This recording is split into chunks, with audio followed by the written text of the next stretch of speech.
Kita juga sudah lihat premanisme muncul, ormas mulai berhadapan dengan investasi, percaloan tenaga kerja, rebutan limbah, rebutan lah.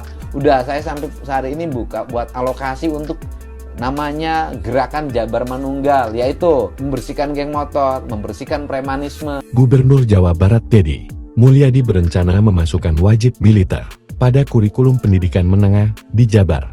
Deddy menjelaskan, ia akan mengalokasikan dana untuk pembentukan gerakan Jabar Manunggal yang bertujuan untuk menurunkan angka kriminalitas. Di gerakan itu, antara lain berfokus pada penumpasan geng motor dan premanisme, serta hal-hal lain yang menyangkut upaya menurunkan angka kriminalitas.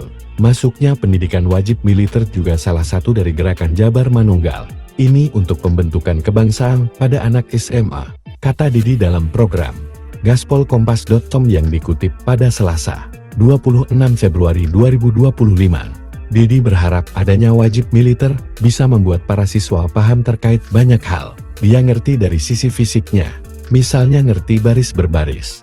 Dari sisi pikirannya ngerti sejarah, ngerti kebudayaan, ngerti ekologi, ngerti bagaimana masa depan bangsa, dan bagaimana disiplin. Lanjut Deddy. Ia berharap dengan adanya pendidikan wajib militer bisa membuat Jabar zero tawuran dan zero pengguna narkoba.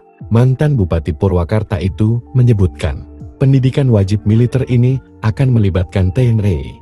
Sebelumnya, dia mengatakan, untuk merealisasikan rencananya ini, Pemprov Jawa Barat akan bekerja sama dengan Komando Daerah Kodam Militer 3 Siliwangi dan Kepolisian Daerah Polda Jawa Barat.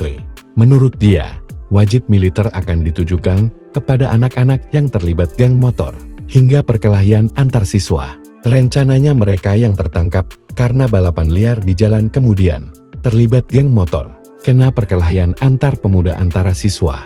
Kita akan masukkan wajib militer, ujar Deddy.